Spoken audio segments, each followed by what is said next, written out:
So even when you do these scientific experiments, it filters through your own experience, which means it could all be an illusion anyways. It could all be just, when we look at solipsism and all these other philosophical, whatever, you could go into these, philosophical rabbit holes, but how can they just believe in an objective reality at all? It kind of doesn't make sense to me. So I understand where you're coming from.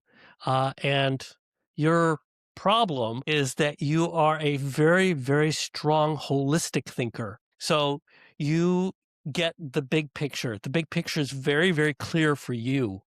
It is for me too. This is why I can relate to this quite well. So you have this really strong holistic ability where you can always take a step back and look at things from the larger picture. Apparently, other people can't do that.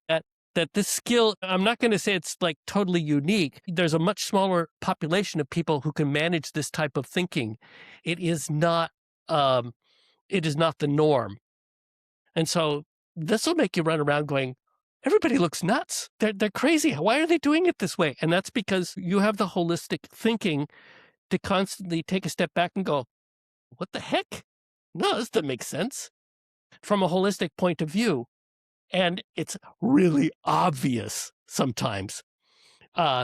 So this is the problem that you have there. And I've run into this, talking to scientists and realizing, wow, in the holistic department, nobody's home.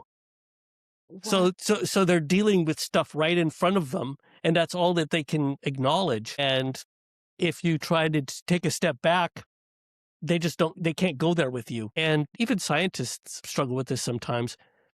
Heck, you can run into this problem in your own frickin' family.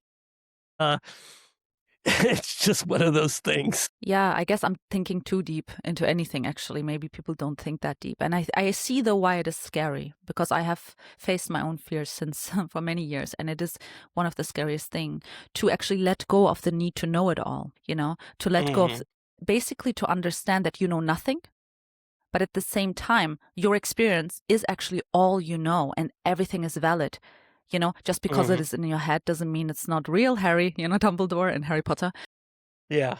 It is that, and at the same time, you know nothing. So it is that very being comfortable in the unknown is super scary. And I think a lot of skeptics actually have that deep fear, whether they acknowledge that or not. And I fully understand and empathize, actually, because I've been through that too.